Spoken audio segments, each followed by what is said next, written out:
Welcome in this video. आज इस video में हम बात करने वाले हैं पाइथन पांडास मॉड्यूल की सीरीज डेटा स्ट्रक्चर की, that how we can create the series data structure in Python pandas module. ये वीडियो मैं बना रहा हूँ, ये पहला ही टॉपिक है। ये वीडियो मैं बना रहा हूँ क्योंकि इस टॉपिक को लेके इस चैनल में कोई वीडियो नहीं था और कुछ बच्चों की डिमांड भी थी कि इस टॉपिक के ऊपर वीडियो बनाया जाए। सो ये वीडियो मैं बना रहा हूँ। बहुत इंपॉर्टेंट टॉपिक ये है और अगर सीरीज डेटा स्ट्रक्चर को आप अच्छे से समझ लेते हैं तो इसके बाद आने वाली data structure that is data frame, जिसको लेके हमने बहुत काम किया है, वो डेटा स्ट्रक्चर आप अच्छे से समझ सकते हैं। सो चलिए शुरुआत करते हैं कि सीरीज डेटा स्ट्रक्चर क्या है। ये आपका सिलेबस है जो कि मेंशन्ड है। इस सिलेबस में introduction to Python libraries that is pandas and matplotlib. So pandas जो पाइथन लाइब्रेरी है उसकी आज हम बात करेंगे। पांडास जो डेटा स्ट्रक्चर, पांडास जो मॉड्यूल है उसमें दो डेटा स्ट्रक्चर मेनली है, one is series, one is data frame. So आज हम बात करेंगे सीरीज की। Okay, what is pandas? So pandas is one of the popular module of Python. Python के अंदर कई सारे मॉड्यूल है, उनमें से सबसे पॉपुलर और सबसे डिमांडेड जो मॉड्यूल है दैट इज पांडास। सो ये मॉड्यूल मेनली क्या काम आता है? This is basically use for data analysis and manipulation tool. So कई सारे सॉफ्टवेयर में, कई सारे एप्लीकेशंस में डेटा एनालिसिस के लिए पांडास मॉड्यूल को यूज़ किया जाता है। So it is a fast, powerful and flexible, easy to use open source data analysis and manipulation tool built on top of the Python programming language. What is the full form of this pandas? This is basically panel data system. Okay, so this is the full form. Now who developed this pandas? That is Wismacny. So this was the person who developed these pandas. So these pandas modules are basically built on the NumPy package and its key data structure is called the data frame. So pandas module को पढ़ने के पहले ये ensure कर ले कि जो numpy package है दैट इज़ numpy एरे जो है that is 1D array 2D array वो हमको आती हो। What do you mean by the numpy? numpy means numeric Python. Numeric Python जहाँ पर हम न्यूमेरिक जो वैल्यूज़ हैं उन्हीं के ऊपर मैनिपुलेशन, उन्हीं के ऊपर कैलकुलेशन की बात करते हैं, जो कि 1D एरे 2D एरे में होती है। जो की डेटा स्ट्रक्चर है, वैसे दो डेटा स्ट्रक्चर इसके अंदर है, one is series, one is data frame, लेकिन जो की डेटा स्ट्रक्चर जिसको कहा जाएगा that is your data frame. So pandas में काम कैसे करेंगे? सबसे पहला काम क्या होगा? जो पाइथन की जो आपके पास इंस्टॉलेशन है या जिस सॉफ्टवेयर में भी आप काम कर रहे हैं उसमें पांडास मॉड्यूल को आपको इंपोर्ट करना है, मतलब उसको इंस्टॉल करना है। और अगर डिफ़ॉल्ट इंस्टॉलेशन आप यूज़ कर रहे हैं then we have to use this command pip install pandas. So pandas module को सबसे पहले आपको इंस्टॉल कर लेना है।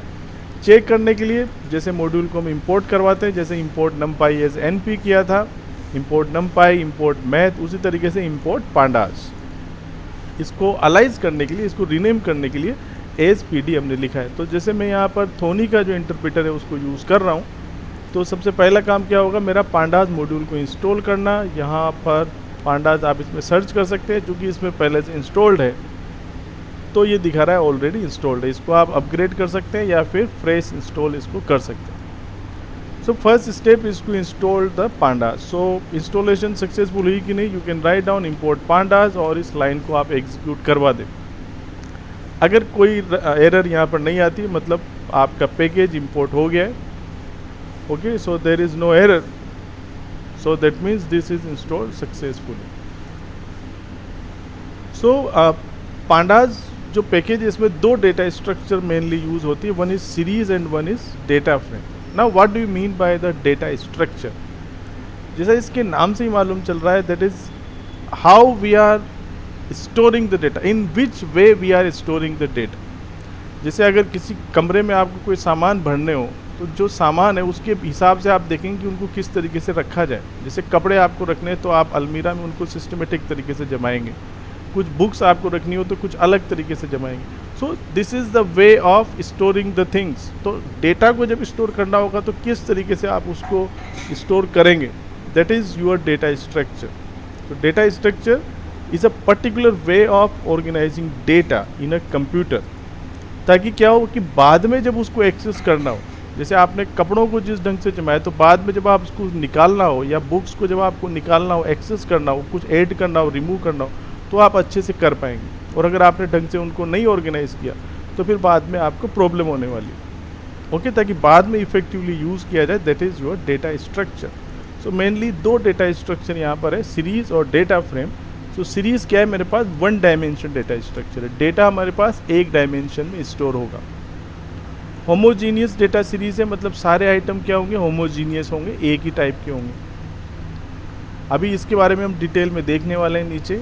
जबकि जो डेटा फ्रेम है वो क्या है, मेरे पास टू डायमेंशनल डेटा स्ट्रक्चर है, जहाँ पर जो हमारा डेटा है वो रोज एंड कॉलम्स की फॉर्म में स्टोर होता है। ओके, तो आज हम यहाँ पर बात करेंगे कि सीरीज़ में किस तरीके से डेटा स्टोर होता है, सीरीज़ बना के देखेंगे। ओके, सो सीरीज़ डेटा स्ट्रक्चर क्या है एक्चुअली, इसकी डेफिनेशन मैंने आपको बताई दी। होमोजीनियस डेटा सीरीज़, तो यहाँ पर नाम क्या है, होमोजीनियस, मतलब सारे एलिमेंट एक ही टाइप के होंगे। लेकिन ऐसा है नहीं, इसको होमोजीनियस कहा गया है, लेकिन इसमें एलिमेंट आप किसी भी टाइप की स्टोर कर सकते हैं। अब ऐसा क्यों है, या आने वाले एग्जाम्पल में मैं आपको क्लियर करूँगा। So what is series actually, series is a labelled array. तो अगर आपको मालूम हो जो नमपाई एरे जो होती है, सो नमपाई एरे में क्या होता है कि सारे एलिमेंट आपके एक ही टाइप के होते हैं। जैसे मान लो ये आपके एलिमेंट्स हैं, और नमपाई एरे में क्या होगा कि जितने भी एलिमेंट्स होंगे उन सब का एक इंडेक्स होता है, और इंडेक्स वहाँ पर सिस्टम डिफाइंड इंडेक्स होता है, वो 0 से चालू होता है। तो बस उसी एरे का जो मॉडिफाइड वर्जन है, दैट इज़ योर सीरीज़। तो सीरीज़ में क्या कर दिया गया है कि एरे में जहाँ पर आपका डेटा था उसके रेस्पेक्ट में इंडेक्स होता था, जो कि 0 से चालू होता था। यहाँ पर इंडेक्स को भी यूज़र डिफाइंड कर दिया, मतलब यूज़र अपने हिसाब से इंडेक्स दे सकता है। इंडेक्स को क्या कर दिया, एक्सप्लिसिट इंडेक्स कर दिया। सो अगर यूज़र अपने हिसाब से इंडेक्स दे पाएगा, then it becomes a series. बाकी नमपाई के अंदर जितनी भी चीज़ें एप्लीकेबल होती है, वो सारी चीज़ सीरीज़ के अंदर भी एप्लीकेबल होगी। So what is series, it is a labelled array. क्यों कहा गया है लेबल्ड एरे, क्योंकि आप जो इंडेक्स हैं वो आपके यूज़र डिफाइंड है, means these are the labelled. Okay, so this labeling means the user defined indexes that the user is giving, so this is your labeling. labeled array capable of holding any data type। इसके अंदर जो values है वो किसी भी data type की हो सकती है, पूरी इंटीजर हो सकती है, इंटीजर स्ट्रिंग का कॉम्बिनेशन हो सकता है, इंटीजर फ्लोट हो सकता है, या पाइथन ऑब्जेक्ट भी हो सकते हैं।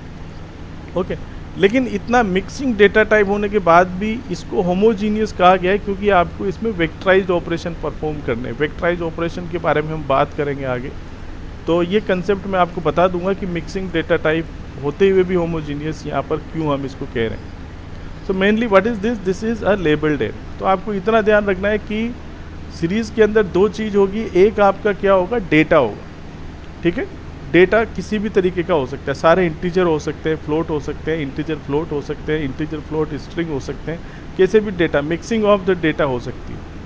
और क्या होगा, दूसरी चीज़ इंडेक्स होगा। ठीक है, इंडेक्स क्या होगा, यूज़र डिफाइंड इंडेक्स होता है, यूज़र अपना इंडेक्स यहाँ पर दे सकता है। ठीक है, लेकिन यहाँ पर एक और ऑप्शन आता है कि यूज़र या तो अपना इंडेक्स दे भी सकता है या नहीं भी दे सकता। अगर यूज़र इंडेक्स नहीं देगा तो क्या होगा, जो डिफ़ॉल्ट सिस्टम इंडेक्सिंग है, मतलब जो जैसे एरे के अंदर जो डिफ़ॉल्ट इंडेक्सिंग होती थी 0 1 2 3 4, वही इंडेक्सिंग यहाँ पर एप्लीकेबल होगी। तो मतलब वो इंडेक्सिंग अगर एप्लीकेबल होगी तो लगभग सीरीज़ आपका पूरी तरीके से एरे ही बन जाएगा। ओके, लेकिन इसमें स्पेशल बात क्या है कि आप अपना इंडेक्स भी दे सकते हैं। ठीक है, तो इंडेक्स अगर नहीं दिया तो डिफ़ॉल्ट इंडेक्सिंग चलेगी 0 1 2 3 4, और अगर यूज़र ने इंडेक्स दिया है तो फिर यूज़र के इंडेक्स यहाँ पर काम करेंगे। So what is series? It is a labeled array. Means the array having a labeling. Labeling means having the user defined indexes. Okay, series को आप कैसे बनाएंगे? So there is a function called series. So by this function we can create the series. Series का जो s रहेगा वो क्या रहेगा? कैपिटल रहेगा। मेनली 3 आर्गुमेंट की इस फंक्शन के लिए नीड होती है। वन इज़ डेटा, जो कि मैंने बताई दिया, डेटा पार्ट, क्योंकि दो चीज़ तो आपको चाहिए ही चाहिए। मेनली डेटा तो आपको चाहिए ही चाहिए, जो डेटा आपको उसके अंदर स्टोर करना है। इंडेक्स, अगर आप अपना इंडेक्स देना चाहते हैं तो इंडेक्स आर्गुमेंट को यूज़ करेंगे, नहीं देना चाहते तो नहीं यूज़ करेंगे। डी टाइप, आप पूरी सीरीज़ का क्या डेटा टाइप रखना चाहते हैं, ठीक है, वो डेटा टाइप आप यहाँ पर मेंशन करेंगे। आप अपना डेटा टाइप देंगे तो उसी डेटा टाइप की सीरीज़ बन जाएगी। अगर अपना डेटा टाइप नहीं देंगे तो फिर जो आप डेटा देंगे, डेटा के अंदर जो एलिमेंट होंगे, उन एलिमेंट के हिसाब से सीरीज़ का डेटा टाइप सेट हो जाएगा। ये सारी चीज़ें जो मैंने बताई है ये विद एग्जांपल आपको अभी समझ में आ जाएगी किस तरीके से काम होगा। सो सबसे पहले सिंपल हम देखते हैं कि सिंपल सी सीरीज बनाते हैं। Let start. Import pandas as PD, मैंने पैकेज को इंपोर्ट किया है और क्या किया, S equals to, so now I am going to create a series named as S equal to PD dot series. देखो सीरीज का जो एस रखा है वो क्या रखा है, कैपिटल रखा है, ये यहाँ पे याद रखना है। और मैंने कुछ भी आर्गुमेंट नहीं दिया है, ना डेटा दिया है, ना इंडेक्स दिया है, ना डी टाइप दिया है, और एस को मैं प्रिंट कर रहा हूँ। तो क्या होगा, सीरीज क्रिएट हो जाएगी एस और वो क्या होगी, ब्लैंक होगी, मतलब this is a empty series. What is this, this is a empty series means having not any element. तो अगर आपको एम्प्टी सीरीज बनाना है तो इस तरीके से आप सिंपल वे में बना सकते। ओके, नाउ अब मैं यहाँ पर इस सीरीज में कुछ डेटा डालता हूँ। Okay, data equal to suppose this 10, 20, 40, 50, 60। Okay, तो मतलब मैं यहाँ पर सीरीज बना रहा हूँ जिसका डेटा क्या होगा, ये होगा। इसको प्रिंट करते हैं तो देखिए, देखो सीरीज का चाहे आप डेटा फ्रेम की बात करें, सीरीज की बात करें, यहाँ पर वर्टिकल आपको आउटपुट मिलता है, जबकि एरे की जब हम बात करते थे तो एरे में हॉरिजॉन्टल एरे आपको दिखती थी, जबकि सीरीज हो या डेटा फ्रेम हो वर्टिकल आपको मिलेगा। तो देखिए जो आपके डेटा थे 10, 20, 40, 50, 60, so 10, 20, 40, 50, 60, this is our data. अब चूंकि हमने यहाँ पर इंडेक्स नहीं दिया है तो देखिए इंडेक्स क्या है मेरा, 0, 1, 2, 3, 4, तो ये डिफ़ॉल्ट इंडेक्स है। अगर यूज़र इंडेक्स नहीं देगा तो सिस्टम अपने आप उसका इंडेक्स सेट कर देगा। और देखिए इसके ऊपर फोकस कीजिए, डी टाइप क्या आया यहाँ पर, int 64। तो चूंकि सारी वैल्यूज़ यहाँ पर क्या थी, इंटीजर टाइप की थी, सारी वैल्यूज़ इंटीजर टाइप की थी। सो बाय डिफ़ॉल्ट इंटीजर के लिए जो पांडास के अंदर जो डेटा टाइप है दैट इज़ int 64। अगर आप इसमें कोई वैल्यू को फ्लोट कर दें, जैसे एक वैल्यू को मैं यहाँ पर फ्लोट कर देता हूँ, तो क्या करेगा, जो कंपाइलर है वो सारी वैल्यूज़ को फ्लोट बनाएगा। देखिए सारी वैल्यूज़ को फ्लोट बनाएगा और जो इसका डेटा टाइप कर देगा वो क्या कर देगा, फ्लोट 64। ओके, सो इस डेटा टाइप पर भी थोड़ा ध्यान दें। बाकी अगर आप अपना इंडेक्स इसमें रखना चाहें, index equal to, then you can specify the index. Suppose मैं यहाँ पर यूज़र डिफाइंड इंडेक्स देता हूँ, मैं 0, 1, 2, 3, 4 की जगह सपोज मैं चाहता हूँ ABCDE ये इंडेक्स चाहता हूँ। यहाँ पर एक चीज़ और ध्यान रख लें कि जब आप इंडेक्स देंगे तो इंडेक्स आप उतने ही देंगे जितनी डेटा वैल्यूज़ हैं। डेटा वैल्यूज़ कितनी है मेरे पास, 1, 2, 3, 4, 5, इंडेक्स कितने मेरे पास, 1, 2, 3, 4, 5, तो दोनों बराबर होने चाहिए। अगर एक भी ज़्यादा कम होगा तो ऑब्वियसली एरर आएगी, क्योंकि अगर आप इंडेक्स ज़्यादा देंगे डेटा नहीं होगा तो वो किस चीज़ का इंडेक्स होगा। अगर आप अपना इंडेक्स देंगे तो क्या होगा, आपका इंडेक्स आ जाएगा ABCDE और जो आपके डेटा एलिमेंट्स हैं वो सब यहाँ पर आ गए। ओके, सो डेटा टाइप क्या है यहाँ पर, फ्लोट 64। तो ये यहाँ पर इस चीज़ में फोकस कीजिए कि जो डिफ़ॉल्ट इंटीजर का डेटा टाइप है दैट इज़ int 64 और जो डिफ़ॉल्ट जो फ्लोटिंग का डेटा टाइप है दैट इज़ फ्लोट 64। ओके, ये सारी चीज़ जो मैं बता रहा हूँ ये मैंने यहाँ पर मेंशन की हुई है। तो आप देखेंगे इसका आंसर यह है, when index is not provided then default index start from 0 will be assigned। Okay, तो ये बात मैंने यहाँ पर कर दी है। अगर आप एक भी वैल्यू फ्लोट कर देंगे तो सारे फ्लोट हो जाएंगे, फ्लोट 64 इसका डेटा टाइप हो जाएगा। थोड़ा इसको जूम कर दें, फ्लोट 64 इसका डेटा टाइप हो जाएगा। अच्छा, ये थोड़ा इंटरेस्टिंग है, देखिए जब सारे इंटीजर थे, इसको मैं एक बार शुरू से बता देता हूँ, 45, 85। ओके, तो ये मेरे पास सिंपल सी सीरीज़ है जिसके अंदर ये 6 एलिमेंट है। चलिए इसको मैं 5 एलिमेंट कर देता हूँ। तो ये मेरे पास सीरीज़ है जिसके अंदर 5 इंटीजर एलिमेंट है। तो देखिए पांचों इंटीजर एलिमेंट डेटा टाइप क्या आया, int 64। एक को मैं यहाँ पर फ्लोट कर देता हूँ तो क्या हो जाएंगे, सारे फ्लोट हो जाएंगे। इसका डेटा टाइप क्या हो जाएगा, फ्लोट 64। लेकिन अगर आप किसी एक को यहाँ पर स्ट्रिंग कर दें, ठीक है, तो क्या हो जाएगा, इसका डेटा टाइप हो जाएगा ऑब्जेक्ट। क्या डेटा टाइप हो जाएगा इसका, ऑब्जेक्ट। इसमें फोकस करें। अगर मिक्सिंग डेटा टाइप हो गया, मतलब इंटीजर और फ्लोट की, तो अगर खाली इंटीजर होगा तो इंटीजर है, फ्लोट आ गया तो सारे फ्लोट हो जाएंगे। इंटीजर और फ्लोट में तो कोई दिक्कत नहीं, लेकिन अगर स्ट्रिंग भी आ गई, स्ट्रिंग और इंटीजर हो गया, या स्ट्रिंग इंटीजर फ्लोट हो गया, या स्ट्रिंग या फ्लोट हो गया, तो फिर इसका डेटा टाइप क्या हो जाएगा, ऑब्जेक्ट हो जाएगा. So object data type is basically used when there is a mixing of data type. Okay, तो एक्चुअली सीरीज क्या है, देखिए अब उस कंसेप्ट को समझने की कोशिश करते हैं. सीरीज को होमोजीनियस कहा गया. देखो पहले केस में क्या था, देखो क्योंकि पूरी सीरीज का जो डेटा टाइप है वो एक ही होता है, int64. जैसे यहाँ पर सारे इंटीजर थे, डेटा टाइप क्या है, int64. तो पूरी सीरीज का एक ही डेटा टाइप है, मतलब वो होमोजीनियस है. यहाँ पर सारे एलिमेंट फ्लोट हो गए, मतलब फ्लोट 64. पूरी सीरीज का एक डेटा टाइप है, होमोजीनियस. यहाँ पर इंटरनली तो वो डिफरेंस है, लेकिन पूरी सीरीज का एक ही डेटा टाइप हुआ, that is your object. So this series is a homogeneous. तो इसको होमोजीनियस बनाने के लिए ये मिक्स डेटा टाइप यहाँ पर बना है, दैट इज योर ऑब्जेक्ट. तो ऑब्जेक्ट के केस में जो इंडिविजुअल वैल्यू है, जैसे अगर मैं 45, 20, 35 की बात करूँ, तो this is integer type. This 45.5 this is floating type, and this 85 is a string type. ये क्या है, स्ट्रिंग टाइप की वैल्यू है. इंडिविजुअल वैल्यू तो अपना डेटा टाइप रखेगी, लेकिन पूरी सीरीज का जो डेटा टाइप होगा, that is your object. Okay, so when mix data type values are supplied, then it takes object data type. तो ये मैंने डेटा टाइप के बारे में कुछ बताया है. सो अगर पूरी पाइथन के अंदर अगर स्ट्रिंग सारी हैं तब भी ऑब्जेक्ट डेटा टाइप आएगा, और अगर मिक्स डेटा टाइप है तब भी उसका ऑब्जेक्ट डेटा टाइप आएगा. बाकी int64, फ्लोट 64 और बुल. ऑब्जेक्ट डेटा टाइप किसी भी टाइप की वैल्यू को रख सकता है, इंक्लूडिंग स्ट्रिंग. अगर by default integer data type int64 है, और फ्लोट डेटा टाइप हमारे पास फ्लोट 64 है. अगर आप अपना इंडेक्स देना चाहें तो इंडेक्स दे सकते हैं. मैंने आपको बता दिया कि डेटा और इंडेक्स की जो लेंथ है वो सेम होनी चाहिए. अगर आप लेंथ को मिसमैच करेंगे, देखिए यहाँ पर 5 मेरे पास डेटा थे और 5 मेरे पास इंडेक्स थे, तो कोई प्रॉब्लम नहीं है, ABCDE और ये डेटा एलिमेंट आ गया. अब सपोज मैं यहाँ पर क्या कर देता हूँ, सपोज डेटा को बढ़ा देता हूँ, 6 डेटा कर दिया, 5 इंडेक्स कर दिया. क्या होगा, length of past value is 6 and index implies 5. This will gives us error. तो एग्जाम में अगर ऐसे आउटपुट के क्वेश्चन आते हैं तो आपको ये ज़रूर देख लेना है कि लॉजिकली वो सारी चीज़ सही है कि नहीं, तभी वो चीज़ पॉसिबल हो पाएगी. So when length is not match, it gives me the error. Okay, इसमें एक और इंटरेस्टिंग बात है कि इंडेक्स जो है, जैसे ये सीरीज़ मेरे पास है, इसके इंडेक्स वैसे तो यूनिक होने चाहिए. सारे इंडेक्स क्या होने चाहिए, यूनिक, ABCDE सारे अलग अलग. लेकिन अगर आप इंडेक्स को सेम भी कर दे, जैसे ABBDE मैंने किया,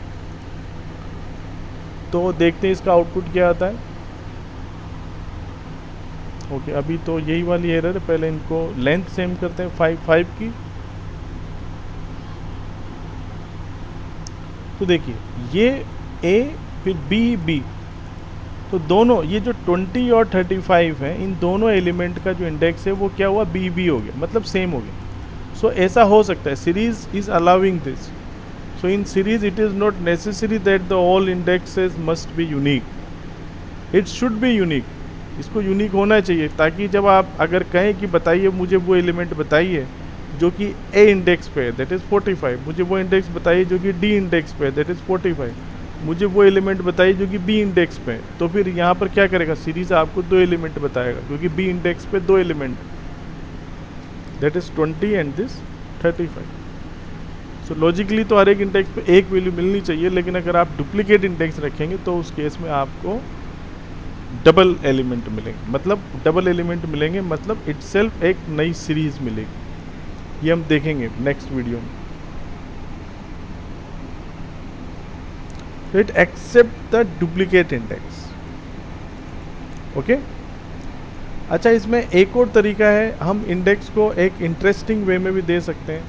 अगर आपके पास ज़्यादा इंडेक्सिंग है, then you can see this index equal to, then you can use this square bracket, then x for x in this. Focus on this. What it will do, x इस index equal to square bracket लगाया, फिर लिखा x, तो इस x के अंदर क्या आएगा, अब देखिए ये लूप है मेरे पास. ये लूप चलेगा फॉर एक्स इन दिस। तो ये जो ए बी सी डी ई है, 5 मेरे पास यहाँ पर कैरेक्टर वैल्यू है, उनमें एक्स लूप चलेगा, मतलब ये 5 बार लूप चलेगा। और इस एक्स के अंदर जो 5 वैल्यू आएगी वो किस में चली जाएगी, एक्स में चली जाएगी। ओके, तो कुल मिला के यहाँ पर इंडेक्स इक्वल्स टू एक लिस्ट बनेगी जिसके अंदर ए बी सी डी ई होगा। तो ऐसी लूपिंग आप कब यूज़ करते हैं, जब रिपीटेटिव टास्क करना हो, कोई बड़ा टास्क करना हो। तो अगर आपको इंडेक्स बनाने हैं और उस इंडेक्स के अंदर आपको ज़्यादा एलिमेंट चाहिए, आप उनको नहीं लिख पा रहे, then you can use this looping concept. Okay, so what will happen, so it gives me the index A B C D E. अच्छा, इसको हम थोड़ा सा एक्सप्लोर कर लेते हैं, ये क्या चीज़ है एक्चुअल में। देखिए, ये जो एलिमेंट है ये एक्चुअली लिस्ट देता है, L इक्वल टू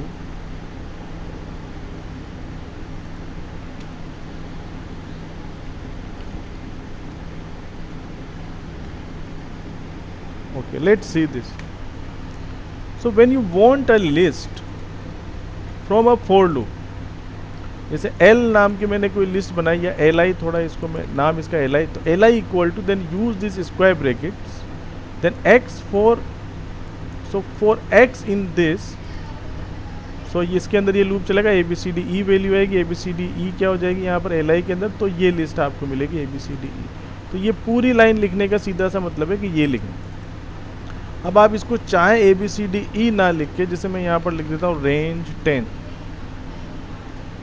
तो ये क्या करेगा, 4x इन रेंज 10, ये एलिमेंट देगा आपको 0 to 9। तो 0 to 9 एलिमेंट किस में जाएंगे, x में, और सारे जो 0 to 9 एलिमेंट होंगे वो एज अ लिस्ट होंगे। You can C 0 to 9।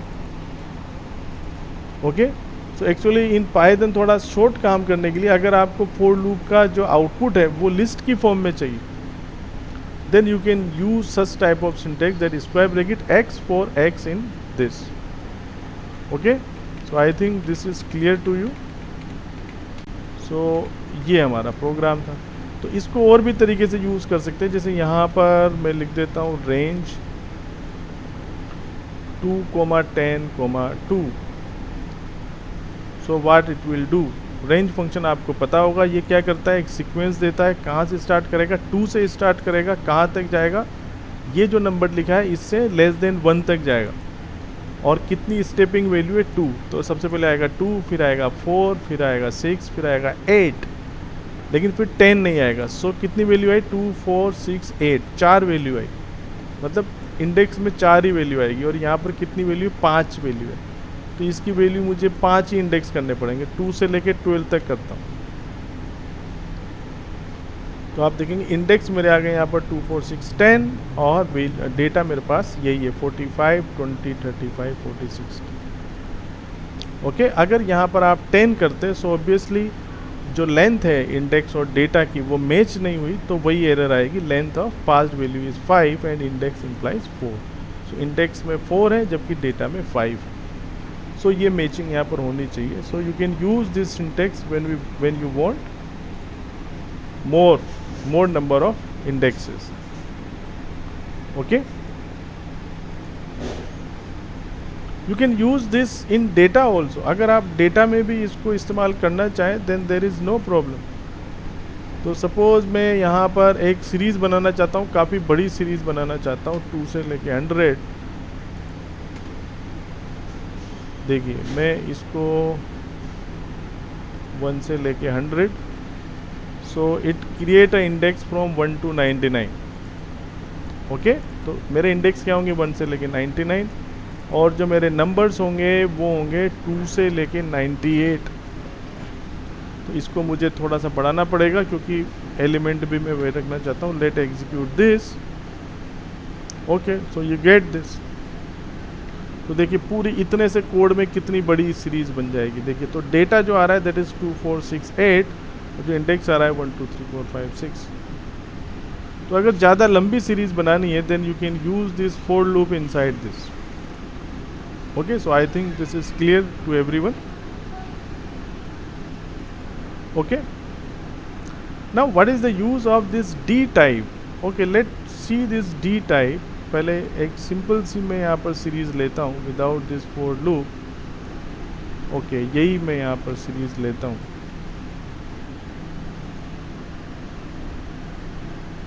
Okay, तो ये मेरे पास सीरीज़ है जिसके अंदर डेटा एलिमेंट ये है और इंडेक्स ये है, या मैं इन इंडेक्सेस को भी यहाँ से हटा देता हूँ। तो क्या होगा, बाय डिफ़ॉल्ट जो 0 1 2 3 4 इंडेक्स है वो मेरे पास आ जाएगा। तो मैंने आपको बताया कि जब कुछ नहीं था इसका डेटा टाइप क्या है, int 64। अगर एक को फ्लोट कर देंगे सारे फ्लोट हो जाएंगे, फ्लोट 64।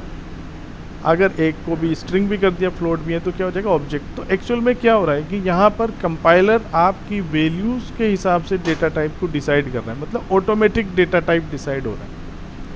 लेकिन अगर आप खुद अपना डेटा टाइप डिसाइड करना चाहें, suppose D type equals to, then you can write int 64।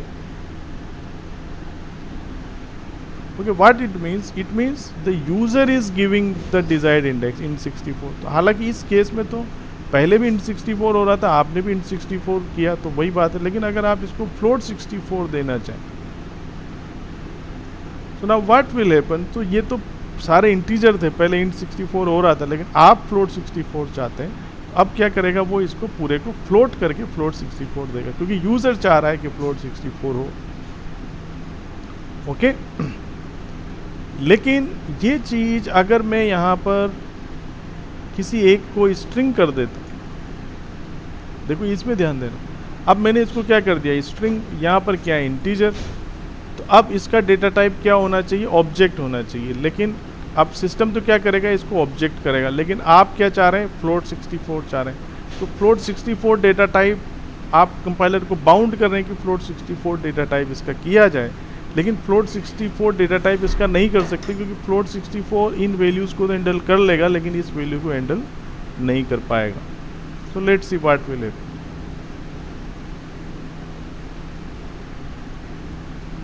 Okay, so यहाँ पर ये चूँकि स्ट्रिंग की फॉर्म में मैंने दिया है, ओके, तो चूँकि उसने उसको न्यूमेरिक वैल्यू में कन्वर्ट कर दिया, I have to provide the string.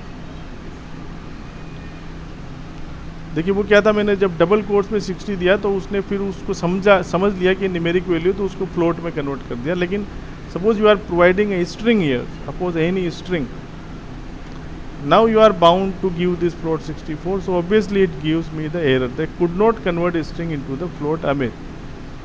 So in this case what we should use, either we are not providing any customized d type, or we have to provide the data type object, because there is a mixing of data type. So you can give this object. So when you give the object, then it will create this series. Okay, so I think it is clear. Okay, so this is about this d type. So you can use this d type. Okay, now let's see what is the concept of scalar value. What is scalar value? Scalar value means a single value. Means series के अंदर जो data था या जो index था वो हम list की फॉर्म में प्रोवाइड किया। अभी जैसे मैंने यहाँ पर कहा कि ओके, इसमें एक चीज़ और मैं बता दूँ, वो मैं बताना भूल गया। Okay, let's see. So PD S equals to PD dot series data equals to this. तो यहाँ पर जो मैंने डेटा प्रोवाइड किया है वो किस फॉर्म में किया है, लिस्ट की फॉर्म में प्रोवाइड किया। तो यहाँ पर ये जो डेटा इक्वल टू जो हम लिखते हैं, इसको लिखना जरूरी नहीं है। अगर आप इसको नहीं भी लिखेंगे, सिंपल खाली ऐसे ही छोड़ दें, PD डॉट सीरीज और ब्रैकेट में लिस्ट को दे दें, तब भी हमारा काम हो जाएगा। मतलब बाय डिफ़ॉल्ट जो वैल्यू आप प्रोवाइड करेंगे यहाँ पर, वो किसके लिए समझी जाएगी, डेटा के लिए समझी जाएगी। ये इंडेक्स के लिए नहीं समझी जाएगी। अगर इंडेक्स आपको बनाना है तो इंडेक्स इक्वल टू करके ही आपको लिखना पड़ेगा, लेकिन डेटा के लिए ज़रूरी नहीं आप डेटा इक्वल टू करके लिखें। ओके, सो इस तरीके से आप यहाँ पर दे सकते हैं। लेकिन हमने जो डेटा दिया है वो क्या दिया है, यहाँ पर लिस्ट की फॉर्म में दिया। अगर आप यहाँ पर सिंपल ऐसे ही कोई वैल्यू दे दें, वो वैल्यू ना तो कोई लिस्ट होगी ना कोई टपल होगी, कुछ नहीं होगा। अगर सिंगल वैल्यू है, that is called scalar value. Okay, isolated value. तो इस केस में क्या होगा, अगर आप सिंगल वैल्यू देंगे, जैसे आप सिंपल यहाँ पर 10 लिख दें, तो क्या होगा, एक एलिमेंट लिया उसने डेटा 10 और उसका जो डिफ़ॉल्ट इंडेक्स है दैट इज़ 0। ओके। लेकिन अगर आप इसमें इंडेक्स कुछ ज़्यादा दे देते हैं, जैसे मैं यहाँ पर इंडेक्स दे देता हूँ ए बी एंड सी। अब मैंने क्या कर दिया, यहाँ पर इंडेक्स कितने दे दिए मैंने, 3, ए बी सी, और वैल्यू कितनी दे दी मैंने, 10। तो अगर स्केलर वैल्यू आप कब यूज़ करेंगे, अब इन तीनों इंडेक्स पे ये सिंगल वैल्यू जाएगी, मतलब सभी इंडेक्स पे यही वैल्यू जाएगी, दैट इज़ 10। स्केलर वैल्यू कब यूज़ करेंगे, जब आप चाहते हैं कि जितने भी इंडेक्स है तो उन पे सारे पे एक ही वैल्यू जाए। ठीक है, ये स्केलर वैल्यू आप किसी भी टाइप की दे सकते हैं। फ्लोट टाइप की देंगे तो सब में फ्लोट वैल्यू जाएगी वही 10.5। अगर आप स्ट्रिंग टाइप की देंगे, अमित, इसमें डेटा टाइप क्या आएगा हमारा, ऑब्जेक्ट, क्योंकि आप क्या दे रहे हैं यहाँ पर, स्ट्रिंग। तो देखें Amit Amit Amit A B C, data type क्या है हमारा यहाँ पर, ऑब्जेक्ट, क्योंकि स्ट्रिंग के लिए भी ऑब्जेक्ट डेटा टाइप आएगा। और अगर मिक्स्ड डेटा टाइप है तब भी हमारे पास ऑब्जेक्ट डेटा टाइप आएगा। तो you can use this scalar values also. Okay, providing data using range function. आप चाहे तो डायरेक्ट, ये रेंज फंक्शन मैंने आपको बता ही दिया, इसको आप डायरेक्ट भी यूज़ कर सकते हैं, फॉर लूप में भी यूज़ कर सकते हैं, या डायरेक्ट भी इसके अंदर आप लिख दीजिए रेंज इक्वल्स टू दिस।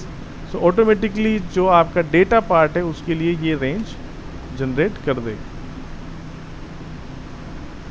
सो मुझे सपोज नंबर जनरेट करवाना है 5 to 50, then you can use this. Okay, you can write in multiple ways, जैसे 5 से लेके मुझे 45 तक नंबर करने थे, मैंने ऐसे लिखा।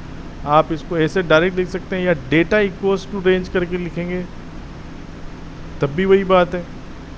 ठीक है, या फिर डेटा इक्वल टू, फिर आप स्क्वायर ब्रैकेट यूज़ करें, फिर x लिखें, फिर एक लूप लगाएं for x in like this, तब भी एक ही बात। देखिए सभी में वही आउटपुट मिल रहा है 5 से 45। तो बेटर यह है कि ज़्यादा लंबा क्यों करना है इसको, डायरेक्ट आप इसमें रेंज फंक्शन को यूज़ करें और आपकी सीरीज़ तैयार हो जाएगी।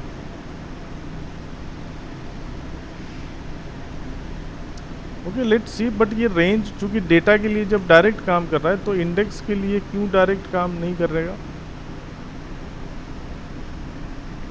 फिर हम क्यों लूप लगाएंगे इतना बड़ा, जो फॉर लूप हमने लगाया था।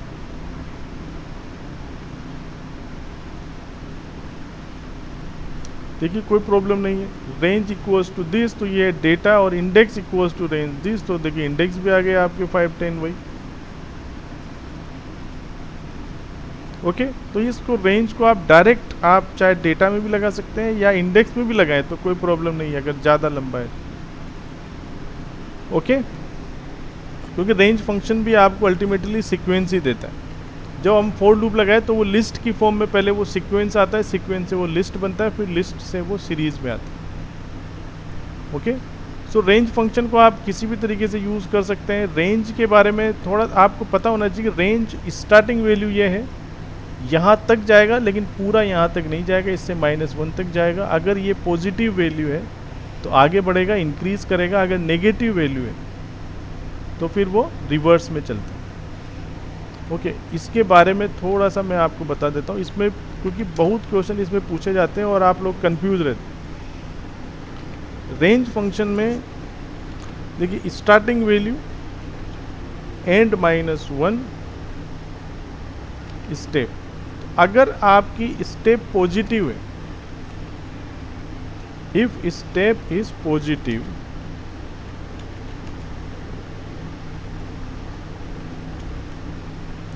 देखिए पहला तो ये है कि आपका जो रेंज का सिंटेक्स है वो ये है, range start and step, starting value, and value और स्टेपिंग वैल्यू। लेकिन इसमें ये देखना पड़ता है कि जो स्टेपिंग है वो पॉजिटिव है कि नेगेटिव, उसके हिसाब से डिसाइड होता है। तो अगर आपकी स्टेप क्या है, पॉजिटिव है, तो ये कहाँ से कहाँ तक चलेगा, स्टार्ट से चलेगा कहाँ तक, एंड -1 तक। ठीक है, लेकिन अगर आपकी स्टेपिंग क्या है, नेगेटिव है, if stepping is negative, okay, तो क्या चलेगा, ये स्टार्ट से लेके एंड +1 तक।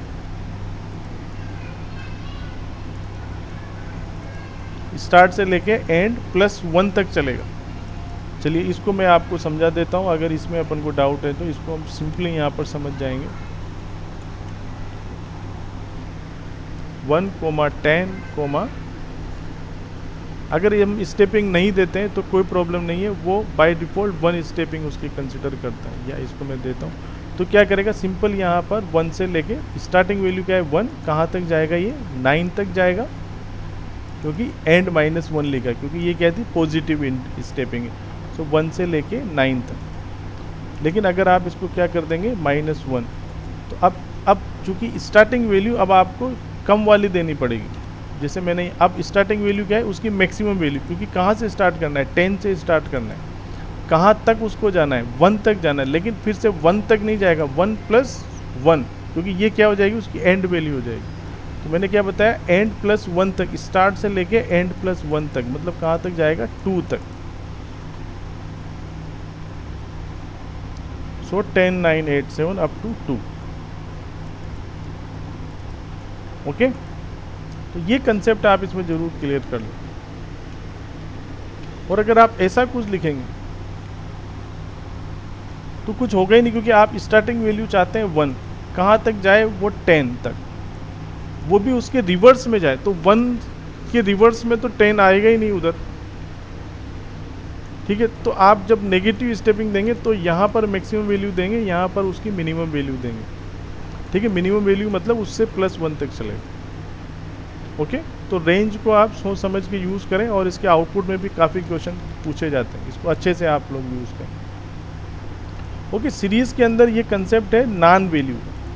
तो अगर आप चाहते हैं कि सीरीज़ के अंदर कोई एलिमेंट ऐसा हो जिसकी वैल्यू आप प्रोवाइड नहीं करना चाहते, ठीक है, उसकी वैल्यू मिसिंग रखना चाहते हैं, तो क्या कर देंगे, उसको हम नॉन वैल्यू देंगे। तो मिसिंग वैल्यू देना है, then we can use this NaN, NaN। N पहला एन और लास्ट वाला एन कैपिटल है। This N is stand for not a number. Okay, how we can do this, so it's very simple. तो मैं suppose एक series बना रहा हूँ, 45 पहला एलिमेंट है। अब दूसरा क्या रखना चाहता हूँ, नॉन रखना चाहता हूँ। तो नॉन वैल्यू देने के भी देखो काफ़ी सारे मेथड हैं। जो आपकी नमपाई है, नमपाई के अंदर डायरेक्ट मेथड होता है np.non। तो इस वैल्यू पे क्या चली जाएगी, हमारी एम्प्टी वैल्यू चली जाएगी। 45 और सेकेंड वैल्यू क्या चली जाएगी, non. So you can use this np.none। और अगर आप इसको यूज़ नहीं करते हैं तो आप डायरेक्ट यहाँ पर क्या लिखते हैं, नन। तो इससे भी आपकी नन वैल्यू जाएगी। तो you can use this NaN और you can use this np.none। We can provide this none value. एक 1D एरे से भी आप सीरीज को बना सकते हैं। ओके, आसान है, 1D एरे से बनाओ चाहे आप डिक्शनरी से बनाओ, कई सारे मेथड है सीरीज को बनाने के। अभी तक हमने अपने तरीके से बनाई थी, लेकिन अगर कोई 1D एरे है, 1D एरे कैसे बनाते हैं, import NumPy as np ARR equals to np.arange। देखो 1D एरे बनाने का एक मेथड होता है a रेंज, नॉर्मल रेंज नहीं है, a रेंज है। a रेंज से क्या बनती है, 1D एरे बनती है। a रेंज चलेगा 6 से लेके 11 तक, मतलब 6 से लेके 10 तक के नंबर्स की एक एरे बनेगी। ओके, इस एरे को देख लो, चाहे ARR में क्या होगा, एक एरे होगी। एरे देखिए हॉरिजॉन्टल डिस्प्ले होती है। ये देखिए, ये एरे है मेरे पास 6, 7, 8, 9, 10। अब इस एरे से मैं सीरीज़ बनाना चाहता हूँ, तो क्या लिखूँगा, डेटा इक्वल्स टू ARR। तो इस सीरीज़ का जो डेटा होगा वो क्या हो जाएगी, पूरी ARR हो जाएगी। और ARR देखो what is this, this is a vectorised operation. क्योंकि सीरीज़ एरे के अंदर सारे एलिमेंट एक ही टाइप के, सीरीज़ के अंदर भी आप ये काम कर सकते हैं। तो पूरी एरे को मल्टीप्लाई किया है 3 से, मतलब उसके सारे एलिमेंट 3 से मल्टीप्लाई होंगे, और जो कॉरस्पॉन्डिंग नंबर आएगा वो उसका इंडेक्स बन जाएगा। तो ये मेरे पास एरे थी, डेटा क्या हो गया, उसका डेटा तो सेम हो गया, वही 6, 7, 8, 9, 10, और जो इंडेक्स है वो क्या हो गया, जो उसके एलिमेंट थे वो मल्टीप्लाई हो गए 3 से, वो उसका क्या हो गया, इंडेक्स हो गया। Okay, so this is your series. लेकिन देखिए इसका जो डी टाइप आया वो क्या है, int32 आया, क्योंकि आपने एरे से बनाई है, और जो एरे का जो डिफ़ॉल्ट डी टाइप है int32 था, तो इसका सीरीज़ का भी int32 डी टाइप है। अगर बाय डिफ़ॉल्ट सारे इंटीजर आप नॉर्मल तरीके से रखते हैं तो int 64 डी टाइप इसका आ रहा था। जैसे अगर मैं यहाँ पर सिंपल यही एलिमेंट रखता हूँ,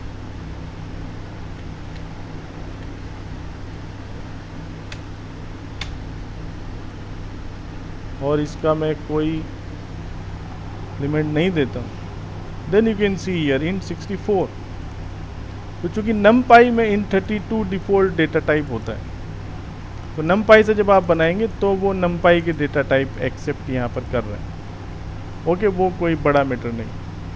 लिस्ट से कैसे बनाएंगे, तो लिस्ट का वही कंसेप्ट है, लिस्ट से तो हम अभी तक बना ही रहे थे। सपोज एक लिस्ट आपने बना ली पहले, और फिर डेटा इक्वल्स टू उस लिस्ट का नाम दे दिया, तो वही जो एलिमेंट्स हैं उन्हीं की लिस्ट, उसी की सीरीज बन जाएगी।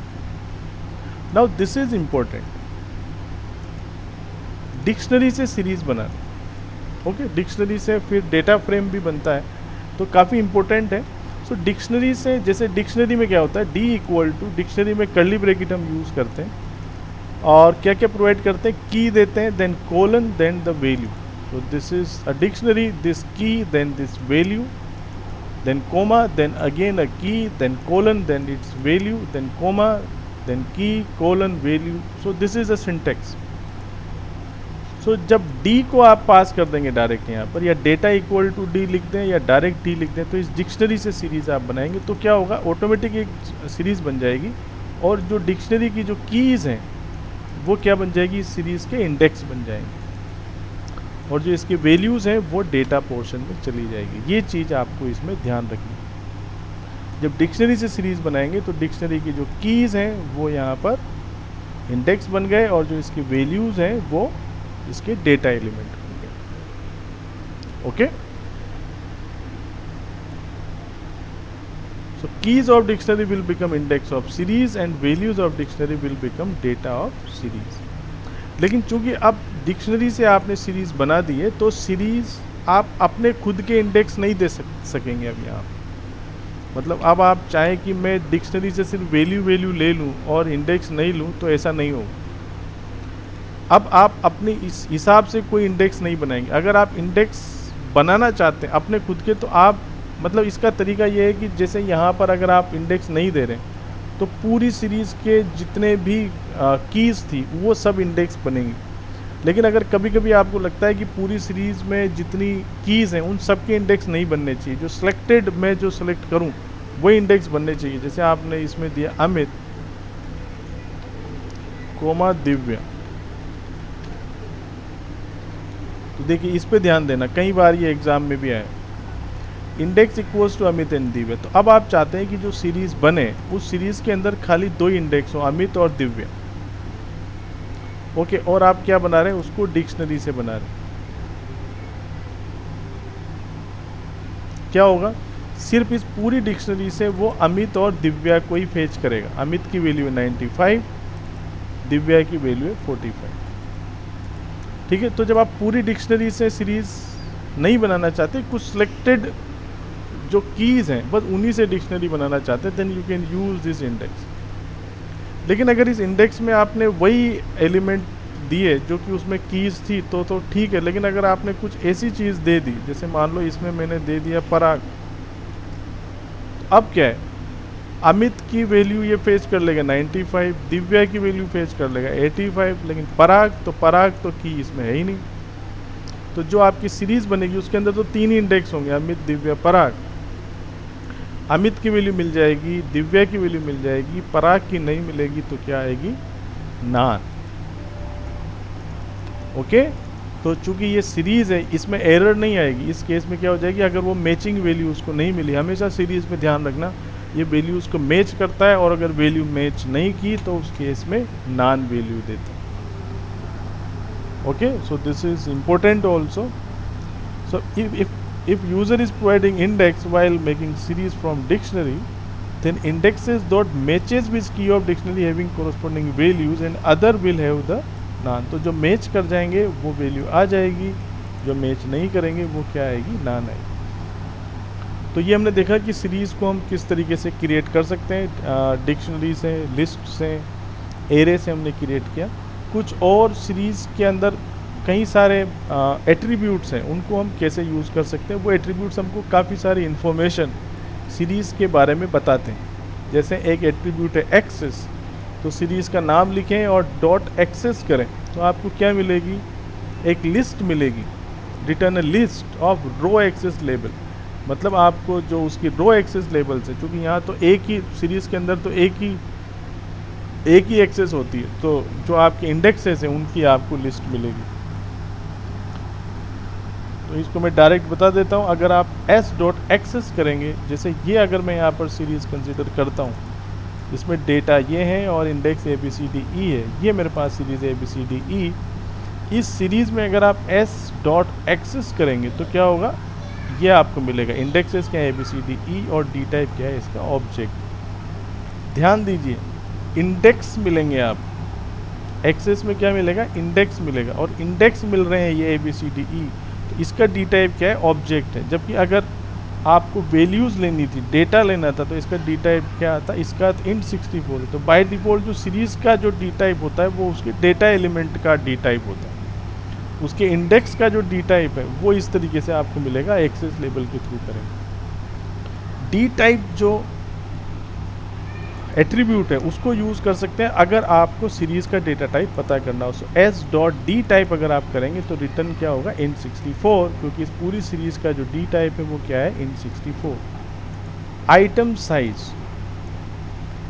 साइज तो चूंकि int तो मतलब एक एलिमेंट का, पूरी सीरीज़ का चूंकि डेटा टाइप तो एक ही होगा, तो एक एलिमेंट की कितनी साइज़ है, तो चूंकि int 64 यहाँ पर है तो एक एलिमेंट की साइज़ क्या हुई यहाँ पर, 8। ये बाइट में आ रही, 8 बाइट। ओके, तो 64 बिट था तो 8 byte. Okay, now you can use this iloc, so this is also very important, loc and iloc. You can use this iloc to access the particular series। जैसे मैं अब इसी series के ऊपर बात करता हूँ, loc और iloc को आपको समझाता हूँ।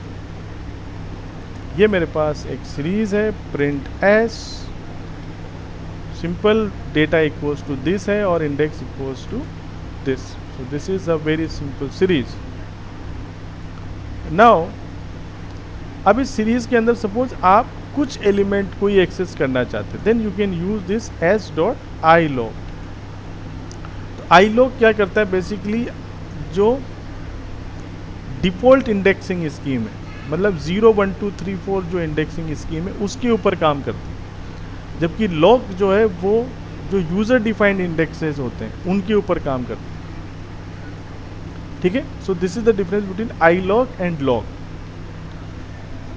ओके, सो अब देखिए यहाँ पर हमने तो इंडेक्स दे दिए ABCDE, लेकिन यहाँ पर एक चीज़ और क्लियर कर रहा हूँ कि यूज़र डिफाइंड इंडेक्सिंग तो है, लेकिन यहाँ पर जो डिफ़ॉल्ट सिस्टम इंडेक्सिंग है वो भी इसके अंदर होती है, मतलब उसकी हेल्प से भी आप इसकी इंडेक्सिंग कर सकते हैं। 0 1 2 3 4 वो इंडेक्स भी होगा। तो अगर आपको चाहिए यहाँ पर 0:2 सपोज मैं यहाँ पर लिख, तो ये वही वाली बात हो गई जैसे हमने स्लाइसिंग की थी एरे में, यहाँ से स्टार्ट होगा 0 से और यहाँ पे -1, मतलब 0 और 1। तो 0 और 1 वाला जो इंडेक्स है वो एलिमेंट हमको मिलेगा, वो सीरीज़ हमको मिलेगी। तो यू कैन सी 0 और 1, तो आप इसमें देखिए 0 ये है एलिमेंट और 1 ये, तो दोनों चीज़ मिलेगी, एक चीज़ नहीं, मतलब पूरा element with their index A45 and B20। अगर आप यहाँ पर करते हैं 1:4 तो क्या मिलेगा, 1 2 और 3, 4 नहीं मिलेगा, 1 2 3। सो 1 2 3 किसका इंडेक्स होगा, देखिए ये है मेरे पास 0, ये है 1 2 और 3, सो BCD मुझे मिलेगा, ये BCD। सो अगर जो डिफ़ॉल्ट सिस्टम इंडेक्स है उनके हिसाब से अगर आपको एलिमेंट चाहिए, मतलब कुछ एलिमेंट एक्सट्रैक्ट करने हैं अपने हिसाब से, then you can use this. Okay, तो इसमें भी दोनों चीज़ें काम करती, पूरा जो रेंज का था इसको पॉजिटिव नेगेटिव कैसे भी किया जा सकता है, वही वाली चीज़ है इसमें भी स्टार्ट। अब लेकिन इसमें कोलन यूज़ करना है, वही वाला स्लाइसिंग का कंसेप्ट है, क्या है, start colon and colon stepping, इस तरीके का सिंटेक्स। ओके, स्टार्ट से चलेगा वही चलेगा। अब यहाँ पर ये जो चीज़ है ये बेसिक वैसी लागू होगी। अगर स्टेपिंग आपकी पॉजिटिव है तो start to n minus one चलेगा, स्टेपिंग अगर नेगेटिव है तो start to n plus one चलेगा। इसको आप अच्छे से याद कर लें क्योंकि ये कंसेप्ट बहुत इंपॉर्टेंट है। अगर मैं यहाँ पर ध्यान दें, इसको 4:1 करता हूँ और यहाँ पर -1 करता हूँ, सो 4 से चालू होगा, अब 1 तक नहीं जाएगा, कहाँ तक जाएगा, 2 तक जाएगा और रिवर्स में चलेगा। मतलब पहले आपको 4th एलिमेंट मिलेगा। देखिए सबसे पहले आपको 4th एलिमेंट मिलेगा दैट इज ई, फिर आपको 3rd एलिमेंट मिलेगा दैट इज डी, और फिर नेक्स्ट एलिमेंट मिलेगा दैट इज सी। ओके, तो रिवर्स में चला है अगर आपने नेगेटिव दिया। ओके, इसी तरीके से आपका लॉक भी है, लेकिन लॉक में क्या होगा कि ये डिफ़ॉल्ट इंडेक्सिंग यूज़ नहीं करेंगे। वहाँ पर क्या यूज़ करेंगे, जो यूज़र डिफाइंड इंडेक्सिंग, यूज़र ने जो इंडेक्सिंग यूज़ की थी ABCD वो यूज़ करेंगे। तो इसमें आप क्या करेंगे, जैसे मुझे चाहिए A से लेके D तक चाहिए, ऐसे हो, तो मुझे एलिमेंट चाहिए A इंडेक्स से चालू हो गया, क्योंकि मैंने लॉक यूज़ किया है तो A इंडेक्स से चालू करके अब इसमें D तक चलेगा, मतलब D भी शामिल रहेगा क्योंकि आप यूज़र डिफाइंड इंडेक्सिंग दे रहे। तो A से लेके D तक इंडेक्स के जो एलिमेंट है वो सारे मुझे मिलेंगे A से लेके D तक। ठीक है, कोलन लगाया, क्योंकि कोलन लगाया मतलब A से लेके D तक। लेकिन अगर आप यहाँ पर ओके, अगर आप सिर्फ A और D चाहिए, जैसे मुझे A और D चाहिए, ठीक है, मतलब मुझे इसको रेंज में नहीं चलाना, तो आप क्या कर सकते हैं, इसमें कोमा भी दे सकते हैं। यहाँ पर क्या दे देंगे आप, कोमा। लेकिन अगर आप कोमा देंगे then you have to use this multiple square bracket, then only A and D, या जो भी, जैसे A चाहिए, फिर मुझे E चाहिए और फिर मुझे C चाहिए, A चाहिए, E चाहिए और C चाहिए। तो पहले A की वैल्यू आएगी 45, फिर E की वैल्यू आएगी और फिर C की वैल्यू आएगी। You can use this lock as per our convenience. Okay, इसमें देखिए A से लेके, इसमें स्टेपिंग कैसे काम करेगी, A से लेके C तक चले, A से लेके D तक चले और स्टेपिंग वैल्यू दे दी आपने 2। तो इधर जो ये जो कॉलम है, ये तो जो स्टेपिंग है वो तो न्यूमेरिक ही रहेगी, बस जो स्टार्ट और स्टॉप है वो यूज़र डिफाइंड इंडेक्सेस आप देंगे।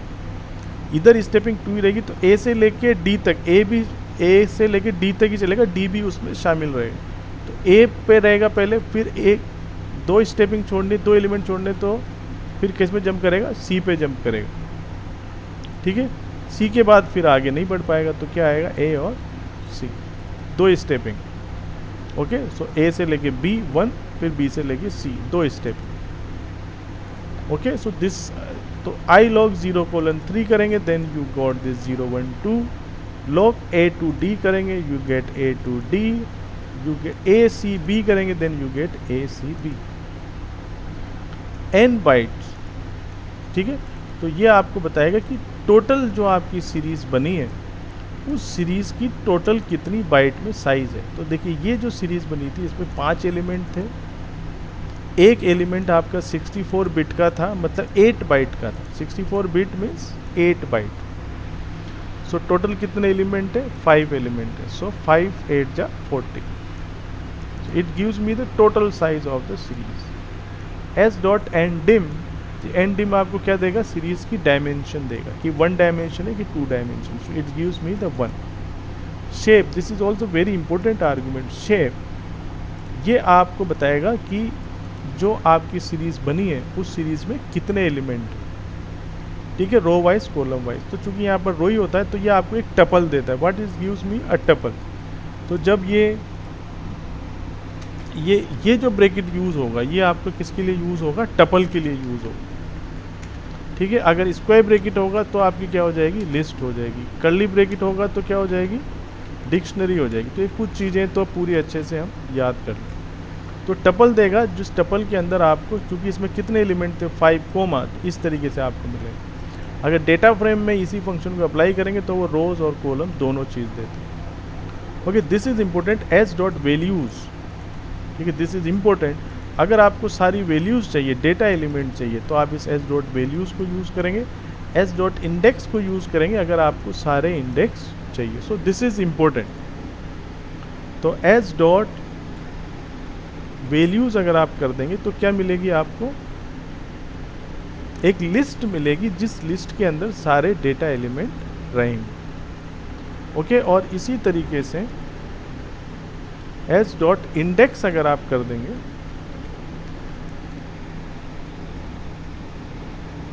तो आपको वापस एक लिस्ट मिलेगी जिसके अंदर आपके इंडेक्सेस रहेंगे। ओके, तो ये जो data element S dot value से जो लिस्ट मिले जिसके अंदर डेटा एलिमेंट है, तो फर्दर कोई प्रोसेसिंग करनी हो, कोई लूप लगाना हो, तो आप वैल्यूज़ को लेकर इसको प्रोसेस कर सकते हैं। Okay, so what is the difference between, अभी हमने काफ़ी कुछ कर लिया, तो क्या डिफरेंस निकल के आया सीरीज़ और नमपाई एरे में। तो मैं ऑलरेडी बता चुका हूँ कि नमपाई एरे में इंडेक्स हमेशा 0 से चालू होगा, इम्प्लिसिट इंडेक्स होता है, वहाँ पर इंडेक्स से आप कोई छेड़खानी नहीं कर सकते।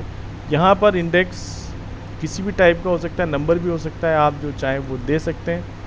एक्सप्लिसिटली डिफाइंड, एक्सप्लिसिटली मतलब यूज़र डिफाइंड कर सकता है उस इंडेक्स को। Now one more thing which is important, that नमपाई array में अगर मैचिंग नहीं होती, जैसे वेक्टराइज्ड ऑपरेशन आप परफॉर्म करेंगे, जैसे एक एरे बनाई मैंने, ये इसको मैं कॉपी करता हूँ, इसका आपको प्रैक्टिकल करके बता देता हूँ। तो एक एरे बनाइए जिसके अंदर कितने एलिमेंट है, 6 एलिमेंट है। एक ARR2 है जिसके अंदर 5 एलिमेंट है। इन दोनों एरे को आप प्लस करना चाहेंगे तो क्या होगी, ये प्लस नहीं होगी क्योंकि दोनों की शेप सेम नहीं है। एक के अंदर 6 एलिमेंट है, एक के अंदर 5 एलिमेंट है। ठीक है, तो जब नॉन मैचिंग चीज़ होती है, एरे के अंदर जाकर नॉन मैचिंग होगा तो वो फिर वेक्टराइज ऑपरेशन परफॉर्म नहीं करेगी। लेकिन अगर सीरीज़ में भी वेक्टराइज ऑपरेशन होता है, लेकिन यहाँ पर अगर नॉन मैचिंग भी होगा तब भी ये परफॉर्म हो जाएगा। तो यहाँ पर नॉन मैचिंग के लिए क्या होगा, नॉन वैल्यू आ जाएगी। तो अगर 2 सीरीज़ बनाई है, एक सीरीज़ बनाई जिसके अंदर ये 6 एलिमेंट है, एक सीरीज़ बनाई जिसके अंदर ये 5 एलिमेंट है, S1 प्लस S2 आप परफॉर्म कर रहे हैं। ओके, तो क्या होगा,